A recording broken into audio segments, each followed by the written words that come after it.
Agora vamos começar a parte mais legal dessa aula. Para convencer vocês de que realmente é a parte mais legal, vamos brevemente recapitular o que a gente fez. Então, a gente está tentando resolver o problema do segmento de soma máxima, de dado um vetor de inteiros, positivos ou negativos, encontrar ali o segmento que tem maior valor de soma dos seus valores. E como foi que a gente abordou o problema até agora? De certa forma, eu posso dizer que foi uma abordagem por força bruta. Por quê? Porque nossa primeira abordagem, nosso primeiro algoritmo, simplesmente falou, tá bom, quantos segmentos distintos eu tenho? N escolhe 2, né? N vezes N menos 1 sobre 2 lá, que corresponde a todos os pares, início e final de segmento. Então a gente enumera todos eles, gastando tempo N quadrado, e custa O de N, tempo proporcional ao tamanho do segmento, O de N no pior caso, para avaliar o custo dele, para descobrir qual que é a soma dele. Então eu enumero todos, faço a soma e guardo o melhor que eu encontrar. Funciona, mas nota que a gente não foi na minúcia do problema, a gente não viu nada estrutural do problema, foi um algoritmo bem genérico, né? O máximo que a gente fez foi detectar que, olha, eu tenho N escolhe 2 pares diferentes ali, portanto N escolhe 2 segmentos diferentes, já que eles são delimitados pelos seus extremos. Foi o máximo. Daí a gente deu um passinho a mais, a gente falou, opa, eu não preciso gastar da ordem de N operações para calcular a soma dos valores de um segmento, simplesmente porque os segmentos têm muita relação, um segmento e o segmento subsequente, né? Como mais uma soma ali, eu já consigo calcular o valor do próximo segmento, supondo que a origem dele continua fixa, o fato dele incrementar de uma unidade final, não preciso recalcular tudo. Então, nosso segundo algoritmo passou a gastar tempo O de N quadrado, não porque ele deixou de ser um algoritmo de enumeração, eu continuei enumerando todos os segmentos, todos os N escolhe 2 lá. Mas eu passei a calcular de modo mais eficiente a soma de um segmento. Legal, ponto pra gente, foi uma observação perspicaz. Mas olha só, quando eu falo assim, será que dá pra fazer melhor? Eu estou propondo uma quebra de paradigma. Porque a gente já falou que a gente tem N escolhe 2, que dá da ordem de N quadrado, segmentos distintos. Então, se eu for fazer melhor do que N quadrado, que é o meu atual resultado, o resultado que a gente viu no final do último vídeo, quer dizer que eu não vou poder avaliar, nem gastando tempo constante, todos os segmentos. Se eu tiver que avaliar todos, já no mínimo O de N quadrado vai me custar. Então, tenho isso em mente. Não é trivial o que a gente vai fazer agora. A gente vai olhar para a estrutura, para as características, para a estrutura combinatória do problema e detectar como que a gente pode fazer melhor.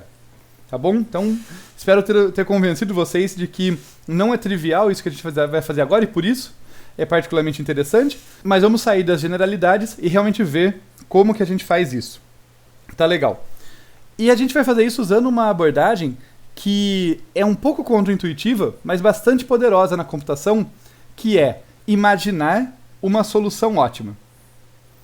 A gente vai tentar buscar características da solução ótima para guiar um projeto mais esperto do nosso algoritmo. Então, suponha que, dado o nosso vetorzinho V, eu tenho uma solução ótima nesse segmento aqui, o segmento que começa em asterisco PE na esquerda e asterisco PD na direita. Eu mantive asterisco PE e asterisco PD para ser consistente com o código que a gente está usando. Mas são só índices, tá, gente? É o índice da esquerda e o índice da direita, os delimitadores dessa solução ótima. Vamos começar a inferir propriedades. Então eu vou começar desenhando aqui o nosso vetor V para a gente colocar as propriedades. E eu vou supor que a minha solução está nesse trecho aqui. Então esse índice aqui mais à esquerda é o asterisco PE, que indica a primeira posição da minha solução. O asterisco PD aqui é o mais à direita. E essa é a minha solução ótima. Tá? Então isso que eu estou indicando aqui é a minha solução ótima. Vamos começar a extrair propriedades dela, tá? Analisando aqui a estrutura do nosso problema. A primeira propriedade é que o valor dessa solução aqui, desse trechinho, tem que ser maior ou igual a zero. Porque o segmento vazio é sempre uma opção. Imagina no extremo, né? Se eu tiver um vetor que só tem elementos de custo negativo, inteiros negativos no caso. Então, não pegar ninguém é melhor do que pegar qualquer um deles, porque qualquer um deles, ou qualquer soma deles também vai dar um valor negativo. Tá? Então, o segmento vazio é sempre uma opção, portanto, a solução ótima eu já sei que ela é maior ou igual que zero. Não parece uma observação muito perspicaz, né? Eu sei, a gente vai fazer melhor do que isso. mas a gente tem que começar de algum lugar. Eu vou copiar, então, essa soluçãozinha e vou colocar ela aqui mais para baixo, para a gente pensar em outras propriedades dela. Vamos ver então que outras propriedades são essas. Uma próxima propriedade que a gente pode pegar, eu vou pegar uma corzinha laranja aqui para trabalhar, é a seguinte: será que pode ter algum trechinho, alguma subsequência à esquerda de PE coladinho aqui com valor positivo?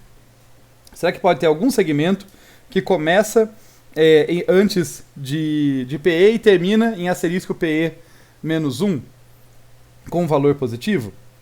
Se a gente pensar um pouco, a gente percebe que não pode. A gente percebe que qualquer segmento aqui vai ter um valor menor do que 0. E por que eu posso afirmar isso? Porque isso aqui é uma solução ótima, né? Eu estou partindo do princípio que eu achei a solução ótima. Se houver qualquer trechinho de segmento ali que está concatenado, ali, que começa logo antes do início do meu trecho de solução, que tem valor positivo, eu concateno ele e eu aumento o valor da minha solução. Eu pego um segmento um pouco maior, composto por esse trechinho, esse prefixo aí, mais o trecho da minha solução, e ganho algo mais. Então, isso aqui não pode, tá? Note que eu desenhei aqui para dar indicação, mas o que eu estou apontando aqui, deixa eu deixar bem claro, é qualquer segmento terminado em asterisco PE menos 1 tem soma negativa. Senão eu teria pego ele. Se eu não estiver na dúvida no empate, ela pode ter soma igual a 0, né? Daí são equivalentes. Mas vamos só para simplificar, vamos dizer estritamente negativa. Tá? Então, olha que legal. Qualquer segmento que começa o meu vetor que vai até PE tem que ter soma negativa. De modo semelhante, que complementar, nenhum segmento justaposto aqui faz sentido também. Qualquer segmento que começa logo depois do asterisco PD não pode ter valor, ter valor maior do que 0, porque senão, de novo, eu concatenaria ele com a minha solução e conseguiria algo maior. Então eu sei que, olha que interessante, eu nem sei qual é a solução ótima. Eu estou analisando uma solução ótima genérica aqui de um problema, de uma instância qualquer do problema. Mas eu sei que ela é precedida por segmentos que tem valor negativo com certeza. Qualquer segmento que vem antes dela ali, terminando logo antes de asterisco P, tem valor negativo, e qualquer terminando logo depois tem valor negativo também. Então aqui, só para deixar completo a mesma ideia, né? Qualquer segmento começado em asterisco PD mais 1 tem soma negativa. Nossa, que negativo horrível. Negativo. Tá legal. Notem que a gente está ganhando conhecimento sobre a estrutura da nossa solução ótima. A gente vai usar isso depois para produzir um algoritmo melhor, mas por enquanto vamos só entendendo como que ela é estruturada. Não para por aí, tá? Tem mais uma coisinha que a gente tem de estrutura aqui dessa solução ótima, que eu vou colocar para vocês na sequência aqui. E essa próxima observação que eu quero colocar é a seguinte, eu vou usar uma outra cor aqui. Essa próxima observação é que também não faz sentido, meio que pelo mesmo argumento, da mesma forma que não faz sentido uma solução ótima ser precedida imediatamente ali por um segmento que tem valor positivo, porque senão eu teria incorporado, não faz sentido eu começar com um prefixo ruim. Não faz sentido eu começar com um prefixo negativo, porque senão eu descarto esse prefixo e eu já vou ter uma solução melhor. Então eu sei que qualquer segmento começado aqui, ó, começado em asterisco P, deixa eu deixar bem claro aqui, todo prefixo da solução ótima, ou seja, segmento começado em asterisco PE e terminado até asterisco PD, quer dizer, terminado ali dentro, tem soma positiva. Tá? E de novo, por quê? Simplesmente por esse argumento lógico. Olha, se essa é a solução ótima, não tem como melhorá-la. Se ali eu tivesse um valor negativo, era só eu descartar que eu conseguiria algo maior. Então aqui tem valor maior ou maior ou igual a 0. Tem que ter alguma coisa que não atrapalha. Tá? Porque se tiver valor negativo, eu descarto, consigo uma solução melhor, contrariando que eu tinha ótima em mãos. Tá? Então mais uma observação aí importante. A gente vai fazer a observação complementar aqui embaixo. Só colar mais uma vez o desenho, mas exatamente a mesma ideia. Qualquer sufixo, ali eu falei do prefixo, mas qualquer sufixo tem que ter valor maior ou igual a 0. Então aqui, todo sufixo da solução ótima ou seja, um segmento terminado em asterisco PD e começado ali dentro, né? Não vou especificar isso, mas é parecido com o outro. Tem soma positiva. Tá legal? A gente já vai continuar esse raciocínio, mas vamos dar um checkpoint aqui. Então, eu estou falando que a minha solução ótima, ela não pode ter prefixo nem sufixo negativo, né? E que, uma vez definida, tudo que está fora dela ali concatenado, que ficou de fora, é um trecho negativo, seja de fora concatenado à esquerda, de fora concatenado à direita, né? Então, eu estou dizendo na combinação disso que o prefixo de uma solução ótima é sempre positivo, né? Ele é o prefixo mais positivo que eu posso ter, porque tudo que está fora dele é o que eu descartei ali que seria negativo, né? E daí a gente vai usar esses raciocínios aqui para construir um algoritmo mais esperto. Notem que a gente está indo na direção de identificar identificar segmentos que eu posso descartar, segmentos com os quais eu não preciso me preocupar, porque eu já sei que eles não fazem parte de uma solução ótima, né? Um prefixo negativo, ele não faz parte. Note que não é um trecho negativo, um segmento negativo pode fazer parte se ele tiver coisas muito valiosas à esquerda e à direita dele. Às vezes eu quero pegar tudo junto, eu pago um preço de pegar aquele trechinho negativo no meio, mas pego coisas valiosas na esquerda e na direita. Mas não faz sentido ser simplesmente um prefixo negativo ou um sufixo negativo, esses é melhor descartar. Então, isso vai nos ajudar a construir aí melhor a nossa solução. Vamos dar então esse passo de como que a gente vai brincar e de construir essa solução.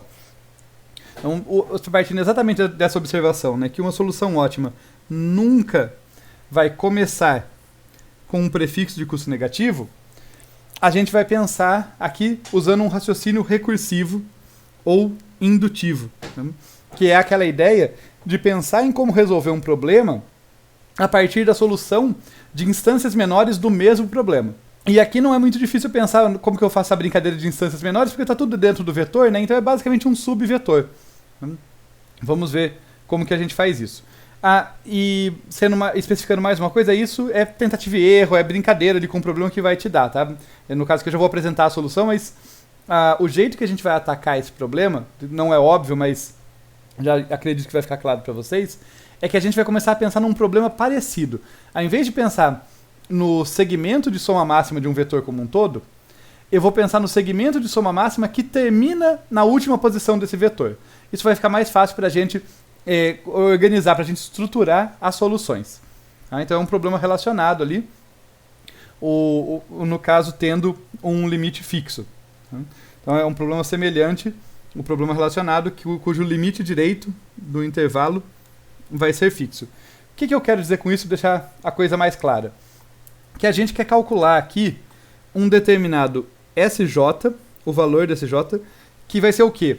Vai ser o valor do segmento de soma máxima, então vai ser o nosso segmento de soma máxima, que termina e contém J. É isso que eu quis dizer com o limite direito ser fixo. Ele vai terminar e conter o J. Para isso, eu falei de subproblema, a gente vai pensar que eu estou percorrendo o vetor da esquerda para a direita, e eu vou pensar que, olha, eu vou supor que eu já calculei, já que eu estou vindo da esquerda para a direita, o subproblema J-1. Então, no caso aqui, eu vou supor que eu já conheço o SJ-1, que vai ser igual aqui, no caso, ao vetorzinho que começa na posição I e vai até J-1, tá? Onde esse trecho que vai de I até J-1, I está em aberto ali, ele vai corresponder ao segmento de soma máxima que termina e contém J-1. Então, eu vou supor que eu já tive ele. E agora eu vou supor que eu já calculei ele de alguma forma, e vou tentar construir a minha solução a partir dali. Então, vamos pegar aqui, vamos desenhar para facilitar a nossa vida. Então, eu vou colocar aqui o nosso vetorzinho, o vetor V aqui. Eu estou analisando a posição J nesse momento, né, percorrendo aqui da esquerda para a direita na minha ideia. E eu vou supor que eu já tenho definido, já encontrei o segmento de soma máxima que termina na posição J-1, sendo que começa na posição I. E daí, como que eu posso, essa que é a questão do pensamento indutivo ou recursivo que eu comentei, de olha, como que eu construo uma solução ótima a partir de solução ótima de subproblemas. Uma vez que eu defini os subproblemas, pensem o seguinte, tá legal, eu já sei quanto vale SJ-1, né, que é esse trechinho aqui. Eu já sei quanto vale SJ-1. Como que eu uso isso para calcular o SJ? Sabendo o valor do segmento de soma máxima que termina na posição J-1, como que eu faço para calcular o valor do segmento de soma máxima que termina na posição J? Simples, gente. Que termina e contém, tá? Ele termina e contém, do jeito que eu estou definindo. Se ele termina e contém J, ele vai ter que ter o J, de qualquer jeito, né? Concorda? Então, tudo que eu tenho que me perguntar, tudo que eu tenho para decidir é: existe alguma coisa que veio antes que me ajuda? Em outras palavras, SJ-1 é positivo ou negativo? Tá? E a gente vai ver aqui, olha, se SJ-1, aqui eu estou um pouquinho de abuso de notação, eu estava falando do SJ-1 como sendo o trecho, agora eu estou tratando ele como sendo a soma, tá? Me perdoem o abuso de notação. Então, se o valor do segmento de soma máxima que termina na posição J-1, que eu já calculei, for menor do que 0, ele não me ajuda, concorda? Ele não me ajuda, então eu faço o quê? Eu descarto esse cara e vou definir que o segmento de soma máxima que termina na posição J e contém o J é igual a VJ. O valor dele vai ser igual a VJ. E se eu estou usando o índice I para indicar onde esse segmento começa, além disso, eu vou fazer I ser igual a J. Então, notem aqui na linha que SJ igual a VJ, eu atualizei o valor. Segmento de soma máxima que termina e contém a posição J vai ter valor apenas VJ, porque tudo que veio antes não me ajuda. Né? Como que eu sei isso? Porque mesmo o maior segmento que veio antes, o valor do maior segmento que terminou na posição J-1 já era negativo. Então eu não tenho esperança de que tenha algo de bom nesse prefixo do vetor. E a gente lembrando, a gente acabou de concluir na análise anterior, nos desenhos anteriores, nenhuma solução ótima começa com um prefixo negativo. Então eu fico tranquilo de descartar esse prefixo. E eu atualizo I recebe J aqui para indicar que, olha, o segmento que eu estou considerando agora, ele começa na posição J mesmo. O início dele, que está indicado pelo I, começa na posição J. Caso contrário, ou seja, se SJ-1 for maior ou igual a 0, aqui o igual, gente, faz muito pouca diferença, tá? Porque não afeta a soma, então eu estou jogando ele para cá, para jogar ele para o outro lado, ele tem que ficar em um dos casos aqui. Mas vamos pensar para facilitar o raciocínio. Se ele for maior do que 0, poxa, ele me ajuda. Né? Quer dizer, o segmento de soma máxima que termina na posição J, ele vai ser maior porque ele vai receber a contribuição do segmento que terminou na posição J-1. Portanto, nesse caso, eu vou fazer SJ receber o valor de VJ, afinal ele tem que conter o VJ, mais o valor de SJ-1. E esse vai ser o máximo. E note que eu não atualizo o I. Por quê? Porque nesse caso, eu estou só estendendo o segmento. Onde começa o SJ-1 vai ser onde vai começar o SJ também. Tá? É onde começa esses dois segmentos aí de soma máxima, um terminado na posição J-1, outro na posição J. Na posição J, os dois começam no I, então eu não mexo. Tá bom? Aqui mais para baixo tem só um formalismo disso que eu já discuti com vocês. Eu deixei o texto aqui por completude, se vocês quiserem ler depois, mas eu queria destacar isso no desenho com vocês, e a gente vai ver como transformar isso em código no próximo vídeo.